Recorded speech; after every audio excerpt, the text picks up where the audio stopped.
Bienvenue à Monsieur Mystique Horror Stories. Dans l'épisode d'aujourd'hui, je vais partager 5 anecdotes vraies et troublantes sur des road trips d'octobre dans les Appalaches. Chacune commence par une escapade automnale paisible, mais se termine là où vous n'avez vraiment pas envie d'être. Mais avant de commencer, pensez à vous abonner, à aimer et à partager avec vos amis. Dites-moi d'où vous regardez. Merci à tous. C'est parti. Histoire 1. J'avais pris 2 semaines de congé début octobre, j'avais rempli ma Corolla et pris la route vers le nord, à travers les Blue Ridge. Pas de plan précis, juste l'idée vague de dériver de la Géorgie du Nord jusqu'à la frontière de la Virginie occidentale, en m'arrêtant dans les villes et sur les sentiers qui m'attiraient. Juste moi, 2 atlas routiers tachés de café, et une voiture en laquelle j'avais plus confiance qu'en la plupart des gens que je connaissais. C'était la première fois depuis des années que je ne planifiais rien pour quelqu'un d'autre. Pas de réunion à rattraper. Pas d'anniversaire, pas d'appel à retourner. Je n'avais même pas prévenu beaucoup de monde que je partais. Juste disparu dans les collines pour un moment. J'avais bien choisi mon timing, après les touristes de l'été, avant que le froid ne s'installe vraiment. Cette période parfaite où les arbres se parent de couleurs et où l'air garde encore une chaleur résiduelle, comme s'ils n'avaient pas réalisé qu'on était en octobre. Je ne cherchais rien de précis, j'essayais juste de voir ce que ça faisait de bouger sans avoir besoin de raison. Je gardais les choses simples. Rouler lentement, dormir dans des endroits bon marché. Si quelque chose m'attirait, je m'arrêtais. Sinon, je continuais. Au 6e jour, le rythme commençait à s'installer. Me réveiller avec le soleil. Conduire jusqu'à ce que quelque chose m'attire hors de la route. Dormir quand le ciel virait à l'orange foncé. Quelque part après un petit endroit appelé Matlin Ridge, je m'en souviens seulement parce que le panneau avait un trou de balle. J'ai vu un de ces marqueurs touristiques bruns pour un belvédère. Je n'ai même pas réfléchi. J'ai juste tourné sur le chemin de gravier. Le parking était inégal, à peine assez large pour 2 rangées de voitures. Une seule autre voiture était là, une Honda argentée avec des plaques d'un autre état. Je me suis garé sous un pin tordu qui semblait se pencher pour éviter le vent. Le sentier vers le belvédère serpentait entre des arbres déjà flamboyants de rouge et d'orange brûlé, les feuilles craquant sous mes bottes. Pas de panneau, pas de barrière, juste un sentier usé qui se terminait par un mur de pierre perché au-dessus du ravin. Quand j'y suis arrivé, 2 personnes étaient assises sur le bord, les jambes pendant dans le vide, à une 50aine de mètres de haut. Une femme avec une longue tresse et une chemise à carreaux, et un homme à côté d'elle, portant des bottes de randonnée qui semblaient trop neuves pour la boue. Ils m'ont regardé arriver. J'ai hoché la tête comme on le fait pour saluer quelqu'un sans vouloir engager la conversation. Ils ont tous les 2 souri. La femme m'a demandé si je voulais une photo. J'ai dit « non, merci ». Mais j'ai fini par traîner. Elle s'appelait Aaron. Lui, Kyle. Ils étaient jeunes mariés. En pleine lune de miel au ralenti, roulant de la Géorgie à l'Ohio, évitant les autoroutes, s'arrêtant dans chaque dîner et belvédère qu'ils croisaient. Ça ne ressemblait pas à des banalités. Aaron avait cette façon de raconter des histoires qui les rendaient comme des souvenirs partagés, même si on n'y était pas. Elle a plaisanté sur le mauvais café d'une station-service où il s'était arrêté. Ils ont débattu pour savoir si les buquets étaient des bonbons ou un danger d'étouffement, m'ont demandé des détails sur mon voyage comme s'ils s'y intéressaient vraiment. Kyle ne parlait pas beaucoup. Il souriait souvent. Un de ces types silencieux qui semblent à l'aise de laisser les autres parler. On a dû rester là près d'1 heure. Aaron m'a offert la moitié de son sandwich. J'ai décliné. Elle a fait une grimace, comme si j'avais insulté sa cuisine. Finalement, j'ai regardé l'heure, réalisé que je voulais encore voir une cascade que j'avais repérée sur la carte avant le coucher du soleil. Je me suis levé, les ai remerciés pour la compagnie, et ai dit que je devais y aller. Aaron a espéré que je m'arrêterais dans un verger de pommes près de Winslow. Elle a dit qu'ils y faisaient des beignets au cidre qui donnaient l'impression que l'automne vous frappait en pleine bouche. Kyle a ri. En repartant vers le sentier, j'ai entendu son rire résonner encore, un écho brillant contre la pierre, comme s'il ne voulait pas partir. Cette nuit-là, j'ai fini dans une ville à 2 heures de là, un endroit appelé Windmere Falls. Le genre de ville où on cligne des yeux et on la rate. Un réverbère, peut-être 2. Un dîner, un magasin d'appât, et un motel qui utilisait encore de vraies clés. L'enseigne au-dessus du bureau bourdonnait avec un clignotement mourant. La réceptionniste avait l'air de préférer être n'importe où ailleurs. Peu importe. La chambre était propre. L'eau chaude coulait. Je me suis écroulé et ne me suis réveillé que quand le soleil filtrait déjà à travers les stores. Le lendemain matin, j'ai fait mes bagages et repris la route. Pas de but précis pour la journée. Juste l'idée de rouler jusqu'à ce que quelque chose mérite que je m'arrête. 1 heure plus tard, j'ai vu un vieux panneau routier si délavé que je pouvais à peine le lire, indiquant une aire de repos. Je l'ai suivi par curiosité. L'endroit n'était guère plus qu'un élargissement avec une table de pique-nique en bois, un distributeur automatique qui faisait trop de bruit, et une carte des sentiers de randonnée locale, déformée par la pluie, clouée à un poteau ébréché. Personne autour. Pas de voiture. J'ai versé du café tiède de ma thermos et me suis adossé au capot, regardant la vapeur s'élever dans l'air froid du matin. C'est alors que je l'ai entendu. Des pas. Ni rapide, ni lent. Juste un crissement régulier de gravier sous des bottes. Je me suis retourné, et il était là. Kyle. Seul. Il avait l'air de ne pas avoir dormi. De la terre maculait son jean, et son sac à dos semblait plus lourd que la veille. Il avait une éraflure sur le dos de la main, à vif, en train de former une croûte.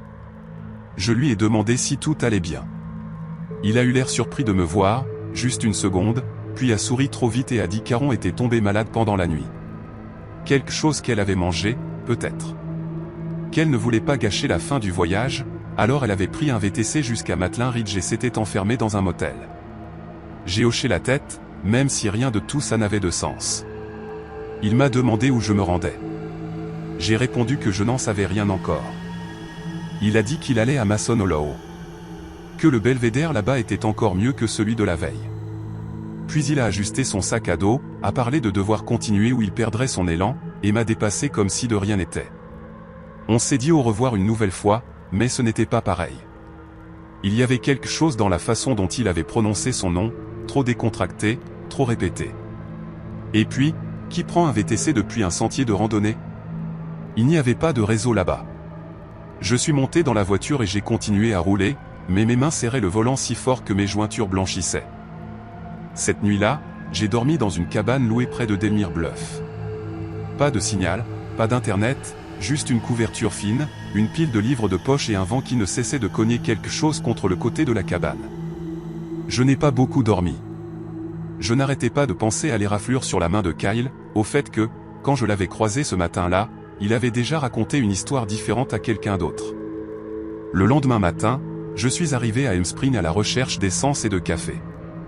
J'ai trouvé un dîner avec un de ces menus laminés qui collent au bras quand il fait humide, et je me suis assis au comptoir.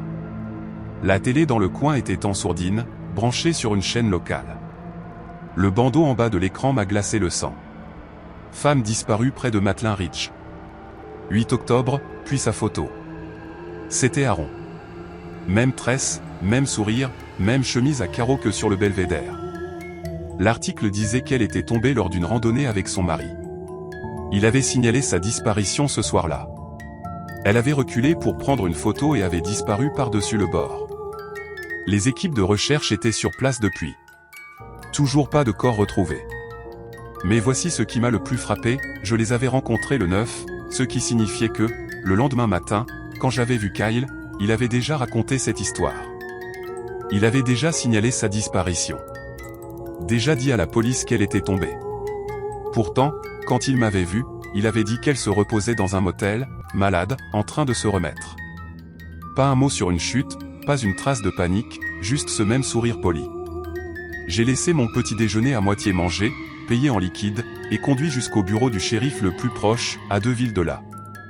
Je leur ai dit ce que j'avais vu, où je les avais rencontrés, quand, ce que Kyle avait dit les 2 fois, ce qu'il portait, l'éraflure, le sac à dos. Un adjoint a pris des notes, hoché la tête, m'a remercié d'être venu. Il a dit que quelqu'un me contacterait peut-être. Personne ne l'a jamais fait. Ce fut mon dernier voyage. Histoire 2. Je venais de quitter mon boulot de barman à Crenshaw. J'avais une semaine à tuer avant de commencer à un entrepôt à Sheffield.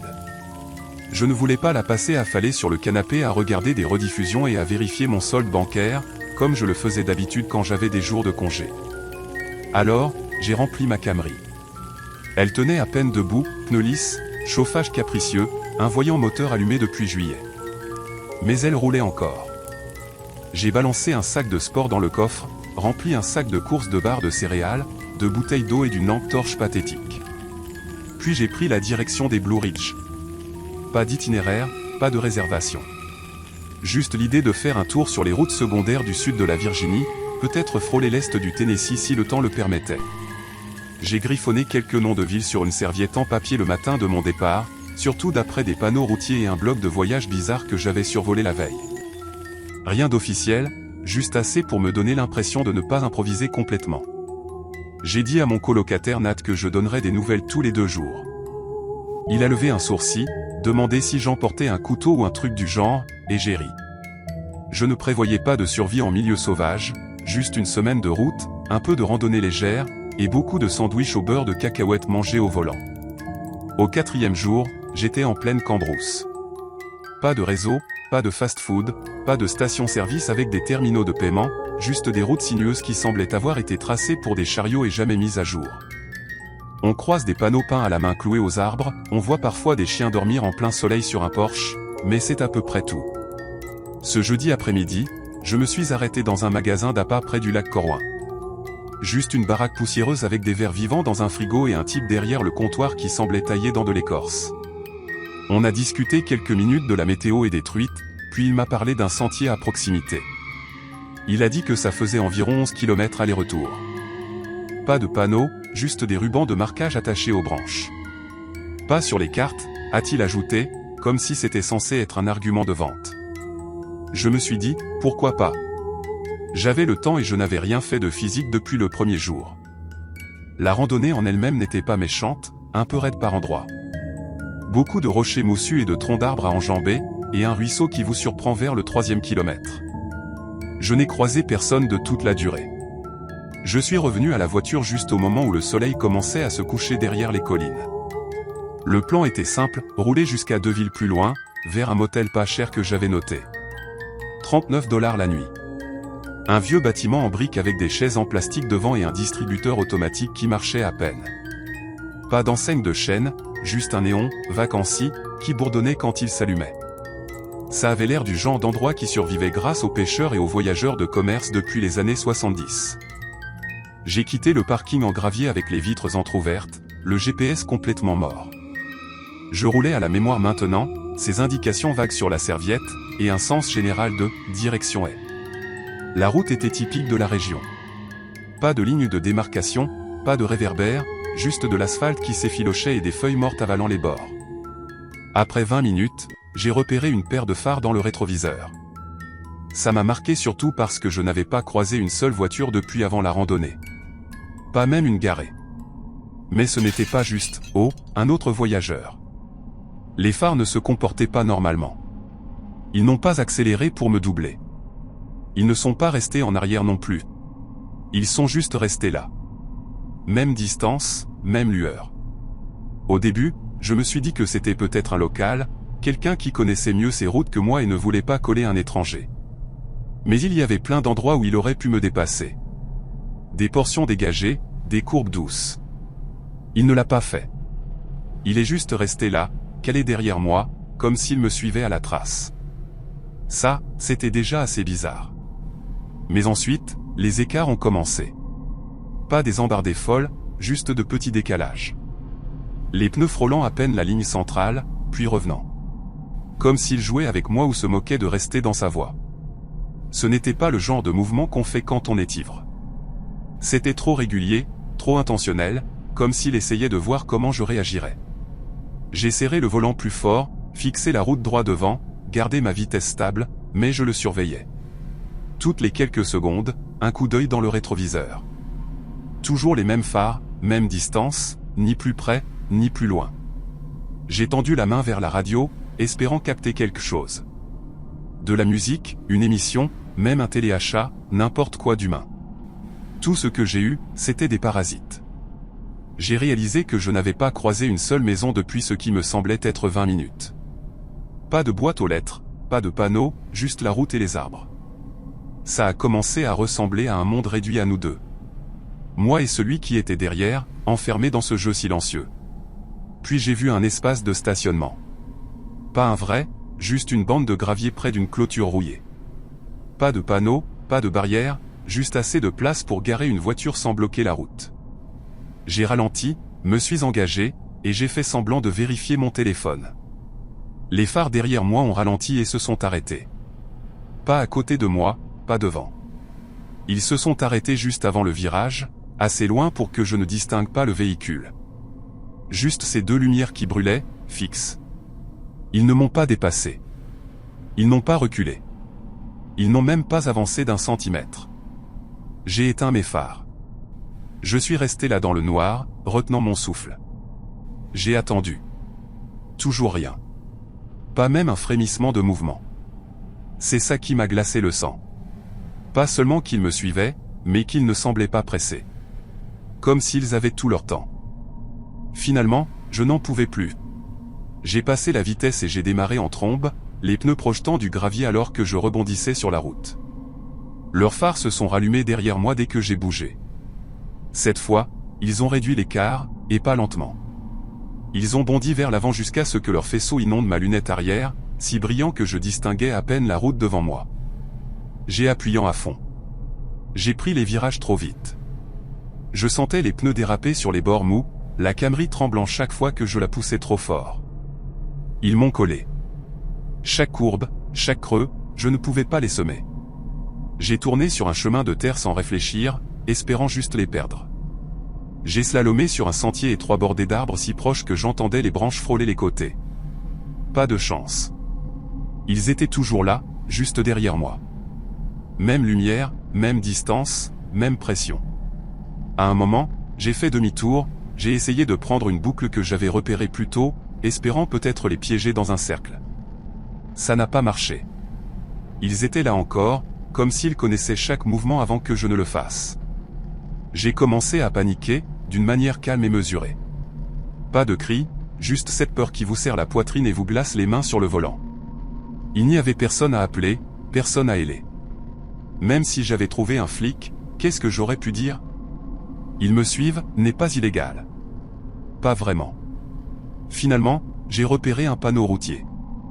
Route 62. Je ne savais pas dans quelle direction elle allait, mais elle était goudronnée. Avec des lignes peintes. Je l'ai prise, j'ai poussé la Camry plus fort que jamais, et pendant un instant, ils ont reculé. Juste de quelques longueurs de voiture. Puis quelque chose a changé. Plus de zigzags, plus de collage. Ils ont commencé à rouler comme si de rien n'était, juste tranquillement derrière moi. C'était pire, d'une certaine manière. Ce calme factice, comme s'ils voulaient que je doute de tout ce qui s'était passé avant. Puis je l'ai vu. Une vieille station-service à l'abandon. Vitres condamnées, débris dans le parking, mais le terrain était dégagé. J'ai tourné le volant et me suis engouffré derrière le bâtiment. J'ai éteint les phares. Coupé le moteur. 10 secondes plus tard, ils sont passés. Ils n'ont pas ralenti. Ils n'ont pas arrêté. Juste continué comme s'ils ne m'avaient jamais remarqué. Je suis resté là, la main crispée sur la clé, chaque nerf en alerte, sans bouger pendant 10 minutes. Quand j'ai enfin rallumé le moteur, j'ai roulé sans phare jusqu'à ce que j'aperçoive la lueur d'une ville au loin, Bellevue. Une station-service, 2 panneaux stop, et un marché discount avec l'enseigne la plus lumineuse du monde.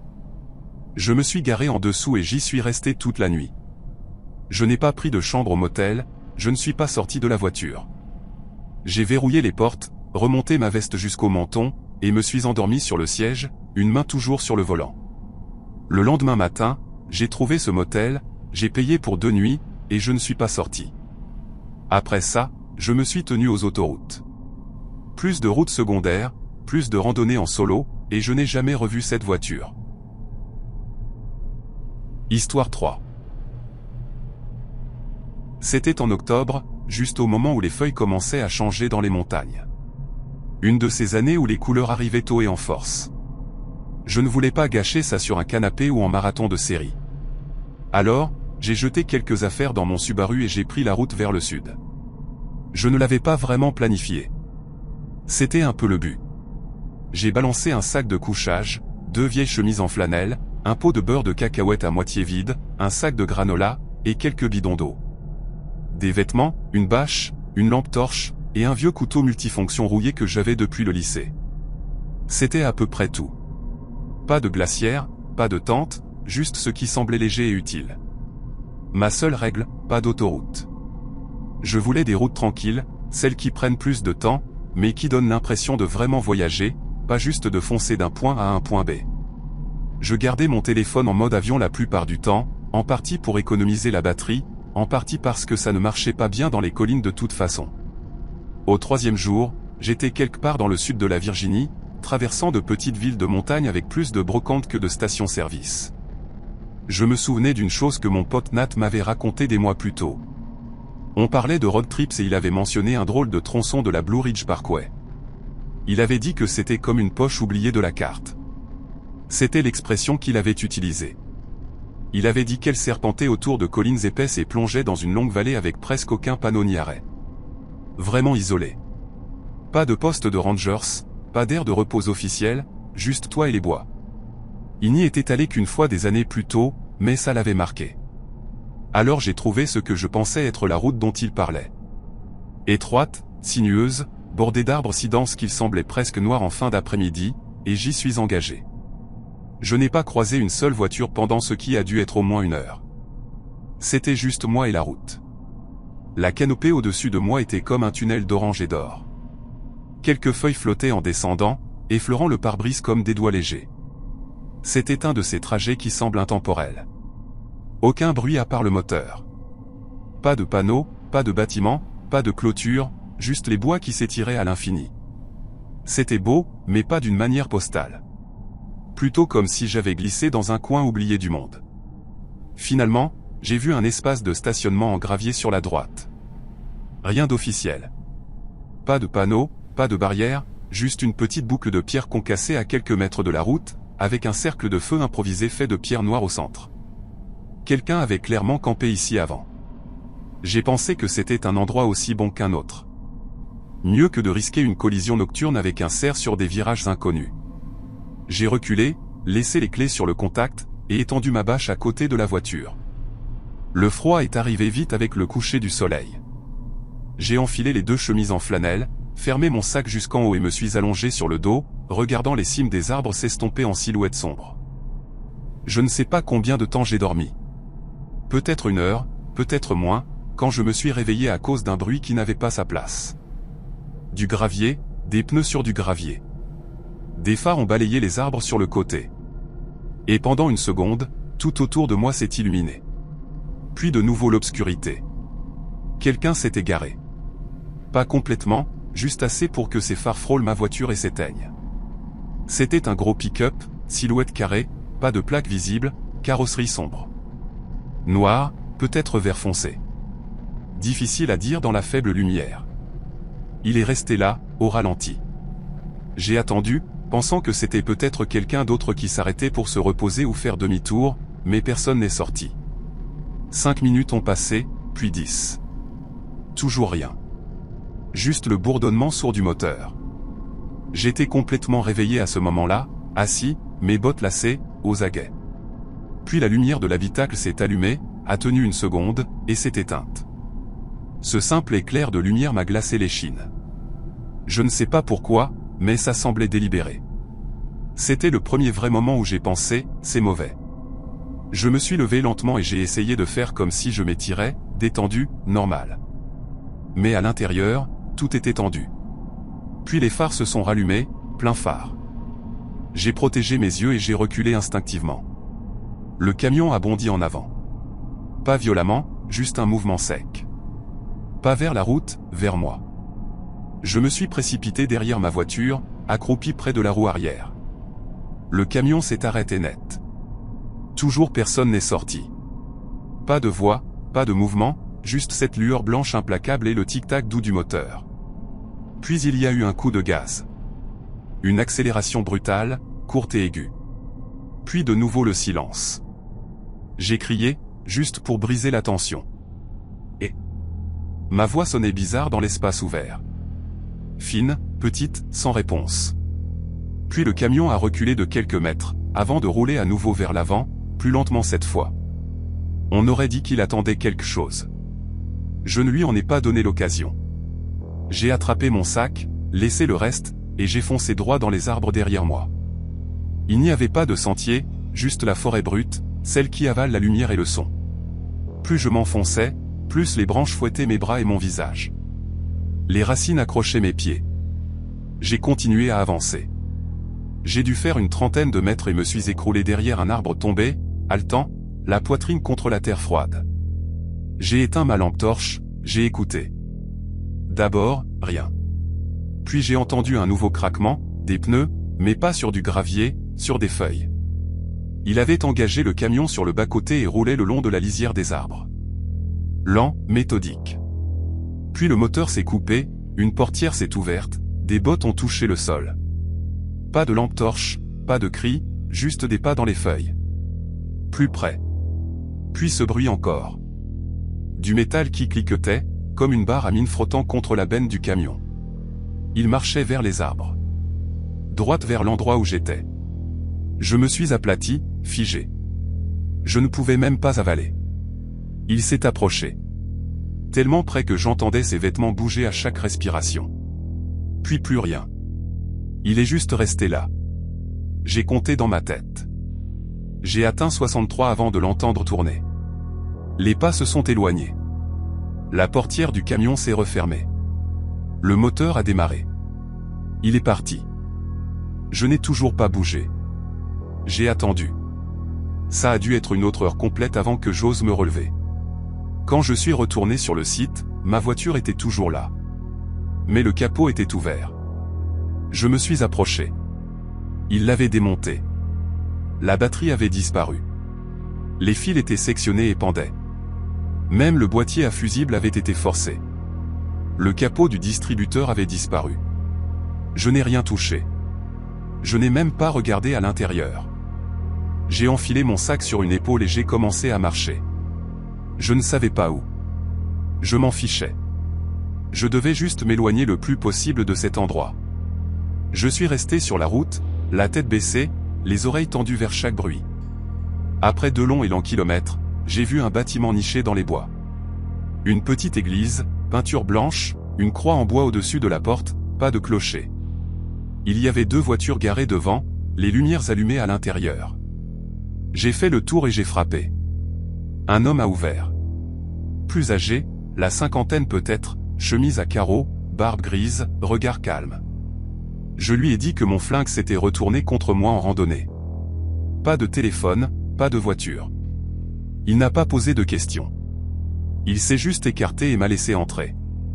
Il m'a donné du thé, a préparé un sandwich au beurre de cacahuète sans dire un mot. Il a dit que je pouvais dormir sur un banc si je voulais. J'ai accepté. Je n'ai pas vraiment dormi. Juste resté là à fixer les poutres du plafond, attendant des phares qui ne sont jamais venus. Le lendemain matin, j'ai appelé un mécanicien en ville et j'ai donné les meilleures indications possibles. Ils ont trouvé la voiture dans l'après-midi. L'ont remorquée. Le gars de l'atelier l'a examiné et a dit que ce n'était pas du vandalisme. C'était chirurgical. Celui qui l'avait fait savait quoi couper, quoi prendre, quoi laisser. Il m'a demandé si je voulais porter plainte. J'ai dit non. Je voulais juste qu'elle soit réparée. J'ai payé ce qu'il demandait, sans marchander, et j'ai passé les 3 nuits suivantes terré dans un motel de chaîne, store fermé et lumière de la salle de bain allumée. J'ai écourté le voyage. Je suis rentré en voiture, la musique éteinte et les yeux rivés sur le rétroviseur. Je prends toujours des congés chaque octobre, mais maintenant je reste dans les parcs d'État et je roule 2 jours. Histoire 4. On était 4 entassés dans la vieille Sedan de Clay, qui gémissait à chaque virage. On est parti juste avant l'aube. La banquette arrière était surchargée de sacs de couchage, de glacières molles et de quelques bouteilles de whisky à moitié bu que quelqu'un avait oublié de refermer correctement. Je ne connaissais pas vraiment les autres, juste Clay, un peu. On avait quelques cours ensemble à Radford. Mark et Travis étaient ses potes proches. J'étais juste le 4e larron, je suppose. Clay disait avoir fait ce parcours de camping plein de fois. Il en parlait comme d'une échappée annuelle sacrée. Je me fichais de savoir où on allait. J'avais juste besoin de quitter la ville un moment. Le trajet a été long et sinueux, profond dans les montagnes de Virginie.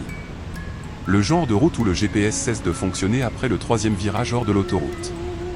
On a traversé quelques villes endormies aux porches affaissés et aux panneaux rouillés. Je les ai regardés défiler depuis la banquette arrière, les bras serrés, faisant semblant de ne pas avoir mal au cœur. L'automne était déjà en pleine effervescence là-haut. Les arbres ressemblaient à quelque chose sorti d'un tableau. Orange vif, rouge sang, jaune moutarde. Magnifique. Ouais. Mais les routes tournaient si serrées que mes poumons me faisaient mal à cause de l'altitude. Clay nous a fait boire un truc brun et immonde avant de quitter la station-service de MC Daniels. Il a dit que c'était la tradition. Je pense que c'est ça qui m'a plus retourné l'estomac que les virages. Personne n'a beaucoup parlé après ça. Vers le milieu de l'après-midi, on a quitté la route forestière principale. Clay prétendait connaître un raccourci vers un meilleur terrain de camping, moins fréquenté, plus isolé. Le chemin ressemblait plus à une piste de VTT érodée qu'à une route, mais il l'a prise quand même. La voiture a tremblé sur des ornières profondes et des racines saillantes. À un moment, j'ai juré qu'on a décollé pendant une demi-seconde. Marc n'arrêtait pas de s'agripper au tableau de bord, les jointures blanches, marmonnant des trucs entre ses dents. Travis semblait s'en foutre. Il fumait juste avec la vitre entrouverte, regardant les arbres défiler comme si on était sur une rivière paresseuse. Le réseau a complètement disparu peu après qu'on ait tourné. On a finalement trouvé une clairière en pente coincée entre des pins épais. Un ruisseau murmurait non loin, juste hors de vue. Ça avait l'air correct. On a balancé nos sacs, ouvert quelques bières, et on a essayé à tour de rôle d'allumer un feu. L'air semblait dense. Pas de manière humide, plutôt comme si quelque chose pesait sur nous. Ça rendait le silence plus lourd qu'il ne l'aurait dû être.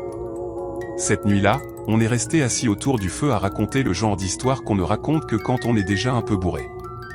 Mostly des conneries. Travis a défié Marc de marcher 15 mètres dans les bois les yeux fermés. Marc l'a traité de connard.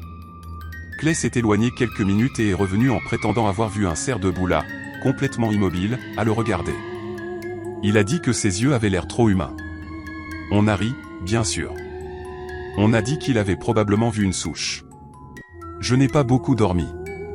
Chaque fois que je fermais les yeux, un bruit me réveillait en sursaut. Des branches qui grattent contre la tente. Un froissement léger, comme si quelque chose bougeait juste à l'extérieur. Je me suis dit que c'était le vent. Peut-être un hibou, mais ça ne ressemblait pas à un hibou. Le lendemain matin, on a décidé de randonner plus haut dans les collines. Clay pensait se souvenir d'un sentier de l'année précédente. Il existait à peine, envahi et étroit, serpentant de plus en plus haut jusqu'à ce qu'on atteigne une crête abrupte. La vue aurait dû être incroyable, mais je ne m'en souviens pas vraiment. Ce dont je me souviens, c'est du son, ou plutôt de son absence. Clay a poussé un caillou du bord et on a tous attendu qu'il heurte quelque chose en bas. On a attendu, mais il n'y a rien eu.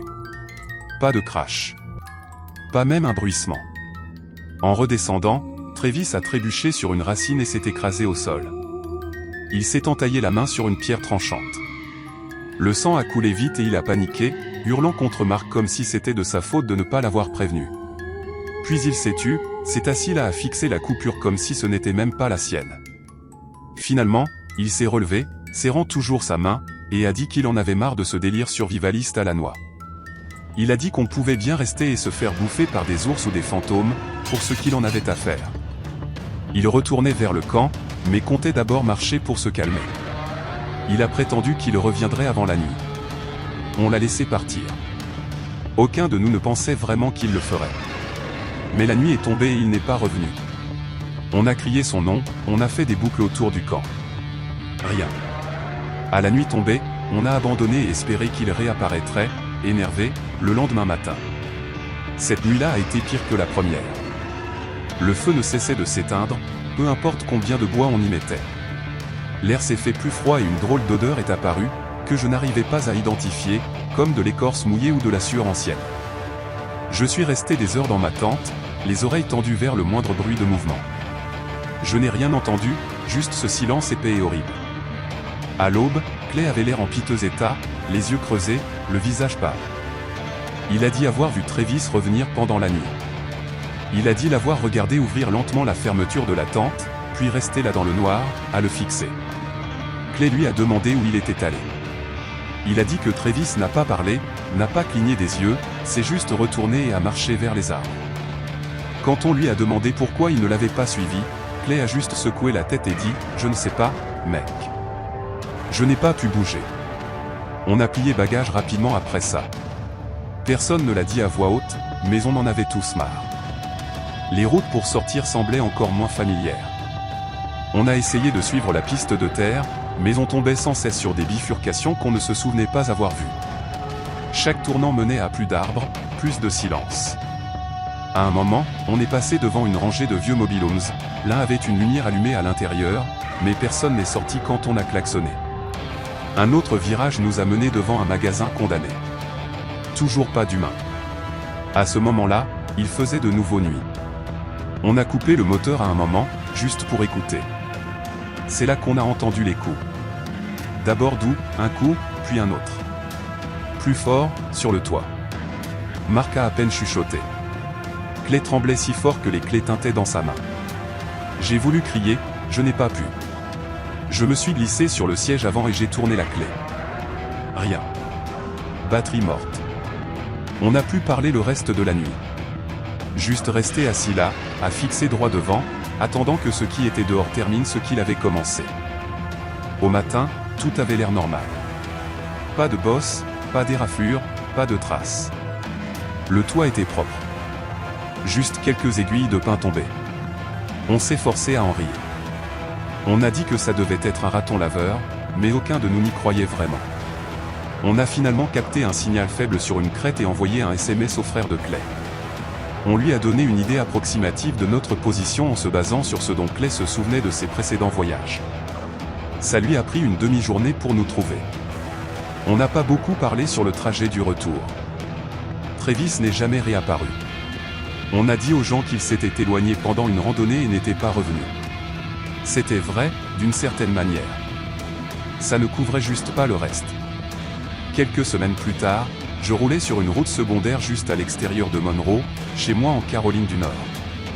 C'était un de ces longs tronçons vides, avec rien que des bois de chaque côté.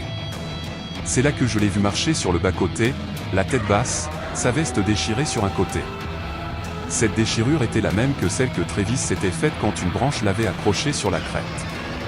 J'ai freiné sec, je suis sorti, j'ai crié son nom. Il ne s'est pas arrêté. N'a même pas sursauté.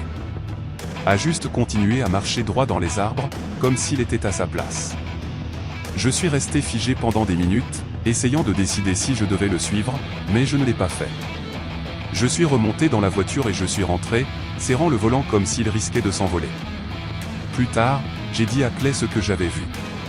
Il m'a fixé longtemps, puis il a dit « Ouais, moi aussi, je l'ai vu ». On n'a plus jamais parlé après ça. Histoire 5. C'était ce début d'octobre où les feuilles ne sont pas encore assez sèches pour craquer sous les bottes, mais où l'air commence à avoir ce goût de changement. Jason et moi roulions vers le sud depuis une semaine. Pas de carte en tête, pas de vrai plan. On essayait tous les deux de fuir des trucs dont on ne voulait pas parler. Il venait de se séparer de sa copine après 5 ans, une rupture au ralenti qui s'était terminée avec lui sur mon canapé. Et moi, je venais de quitter mon boulot dans un entrepôt à Roanoke, après trop de nuits à me demander si c'était ça, le reste de ma vie. On appelait ça un road trip d'octobre, comme si c'était une aventure spontanée, mais ce n'en était pas une. C'était une fuite, avec une playlist et un plein d'essence. On a rempli mon Subaru de matériel de camping, une vieille glacière bleue qui fermait à peine, et assez de snacks de station-service pour survivre une semaine. Pas de GPS, juste un atlas routier déchiré qu'on avait trouvé sur la banquette arrière et ce genre de silence qui remplit la voiture quand vous êtes tous les deux trop fatigués pour feindre l'optimisme. On évitait les autoroutes, on prenait les routes secondaires sinueuses des Blue Ridge, suivant des panneaux à la peinture écaillée, et écoutant les noms de villes qu'on n'avait jamais entendus. Ça ressemblait à une dérive. La plupart des nuits, on dormait juste dans la voiture, air de repos, accotement, parfois un départ de sentier si ça n'avait pas l'air trop flippant. On était à court de nourriture et la glacière avait commencé à fuir. Cette nuit-là, on venait de traverser une ville appelée Eleesga. Pas grand-chose de plus qu'une station-service et une caserne de pompiers volontaires. Le soleil avait déjà disparu et les collines se repliaient sur elles-mêmes de cette manière qu'elles ont là-bas, où la lumière s'évanouit vite. On a vu une route de gravier qui s'enroulait vers la droite, presque avalée par les arbres. Il y avait un panneau rouillé à la bifurcation, un de ces vieux panneaux bruns, à moitié décroché de son poteau. On distinguait à peine les mots. J'ai dit que ça avait l'air d'un bon endroit pour s'arrêter. Il avait toujours un faible pour les endroits qui semblaient oubliés. Je n'ai pas discuté. On a tourné. La route de gravier a courbé et rétréci, les arbres penchés au-dessus jusqu'à ce qu'on ait l'impression de rouler dans un tunnel. Les branches grattaient le toit comme quelque chose de vivant. Finalement, ça s'est ouvert sur une clairière. Large, plate, envasie sur les bords. Ça aurait pu être un site d'abattage ou juste un terrain que plus personne ne voulait. Ça ne semblait pas paisible, plutôt comme un endroit que le monde avait laissé derrière lui. Jess a ouvert une bière et s'est assis sur le capot. J'ai sorti le poulet froid de la glacière. On n'a pas beaucoup parlé au début, on est juste resté là à mâcher, regardant l'obscurité s'installer. Il a finalement dit quelque chose sur le fait que les montagnes semblaient vieilles d'une manière qui n'était pas rassurante, comme si elles avaient arrêté de se soucier des gens qui marchent dessus. Je lui ai dit que ça ressemblait au début d'un poème très triste. Il a grogné, m'a dit de ne pas tout gâcher. Puis on a parlé de savoir où aller ensuite. Tennessee ou peut-être Virginie occidentale. Ça n'avait pas d'importance. On essayait juste de rester devant nos propres pensées. Le gravier crissait quand on marchait. Ce son aigu et irrégulier qui porte loin dans le silence. Il y avait une odeur dans l'air aussi. Feuilles mouillées, pain, peut-être quelque chose de plus ancien en dessous. On n'a pas pris la peine de monter la tente.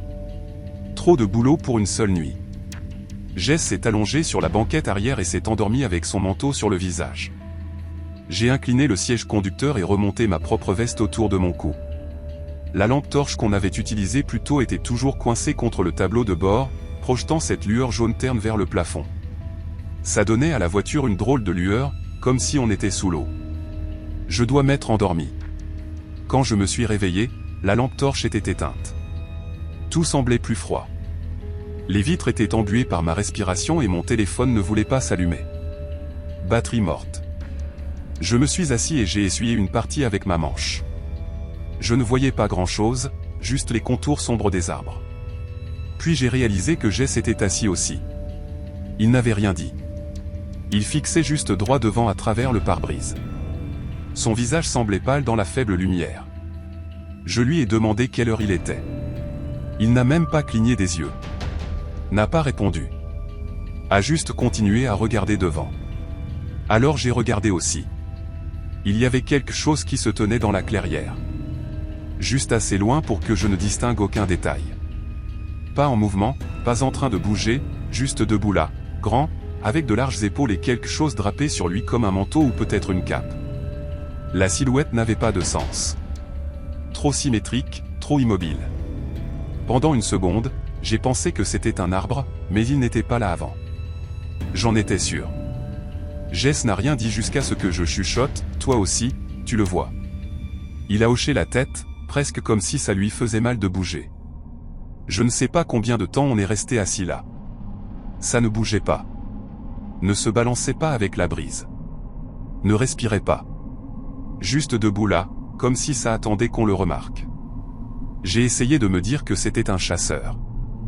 Un gars dans un gros manteau, peut-être sorti pour une randonnée nocturne. Mais personne ne randonne dans le noir complet sans lumière. Personne ne reste juste immobile comme ça sans raison. J'ai tendu la main vers la poche de ma veste pour les clés. Elles ont tinté doucement. Juste ce petit bruit a fait dresser les poils sur ma nuque, et puis ça a bougé. Pas marché, pas tourné. Ça a juste glissé sur le côté, lisse et rapide, comme sur des rails. Droit devant la voiture, vers le côté passager. Puis ça s'est arrêté à nouveau, toujours face à nous, parfaitement immobile. Jess a halté, pas fort, plutôt comme si son souffle s'était coincé dans sa gorge. J'ai enfoncé la clé dans le contact. Les phares se sont allumés, et il n'y avait rien. Pas de forme, pas d'ombre, juste les mêmes arbres et le gravier qu'on avait vu en arrivant. Mais ça semblait faux maintenant. La clairière avait l'air pareille, mais quelque chose en elle avait changé, comme si elle faisait semblant. Les mains de Jay étaient serrées sur ses genoux. Sa respiration était rapide, superficielle. Je lui ai dit que ça devait être un effet de lumière. Une sorte d'illusion d'optique.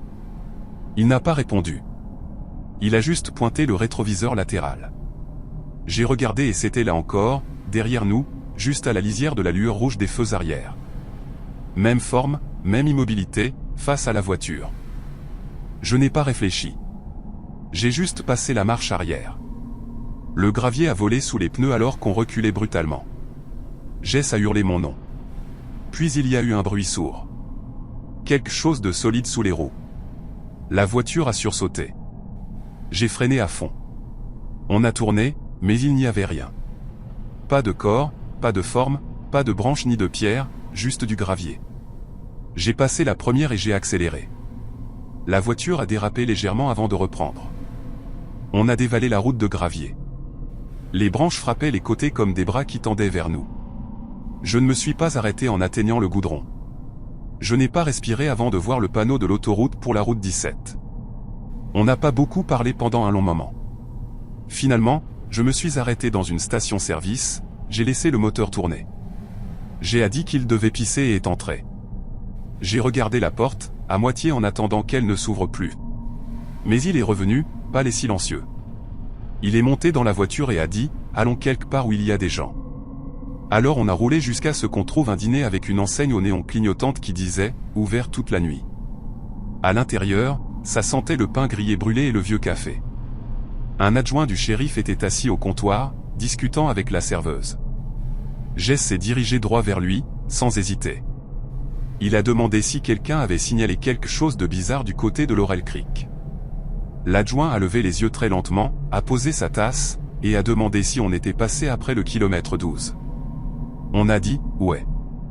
Il a hoché la tête comme si ça réglait quelque chose. Puis il a dit « Vous, les gars, vous n'êtes pas restés assez longtemps pour le voir marcher, hein ?» Je lui ai demandé ce qu'il voulait dire. Il nous a raconté qu'un chasseur avait disparu là-bas des années plus tôt. Son camion était resté sur place, les clés toujours dedans, des bottes à l'arrière. Aucun signe de lutte. Ils avaient cherché pendant des semaines, sans rien trouver. Depuis, a-t-il dit, les gens voient quelque chose là-bas. Chaque octobre, toujours au même endroit. Toujours juste debout. Parfois ça dérive. Jamais ça ne marche. Toujours disparu quand la lumière l'atteint. Parfois ils entendent des branches cassées après être partis. La serveuse lui a dit d'arrêter. Il a haussé les épaules. Peut-être que c'était du brouillard ou des jeux d'ombre. Puis il m'a regardé et a dit « Mais toi, tu ne crois pas ça, hein ?» On est parti peu après. On n'a pas touché à notre café. Dehors, l'air était plus lourd, plus froid. Je voyais ma respiration. Le néon clignotait sur le capot de la voiture, rouge et fatigué. Jaïs n'a rien dit jusqu'à ce que je lui demande s'il ne voulait pas en parler. Il a secoué la tête. Puis il a dit, ce n'était pas en train de nous regarder. Ça attendait. On a traversé le Tennessee avant le lever du soleil, on a pris une chambre de motel, et on y est resté la moitié de la journée suivante. Aucun de nous deux n'a beaucoup parlé.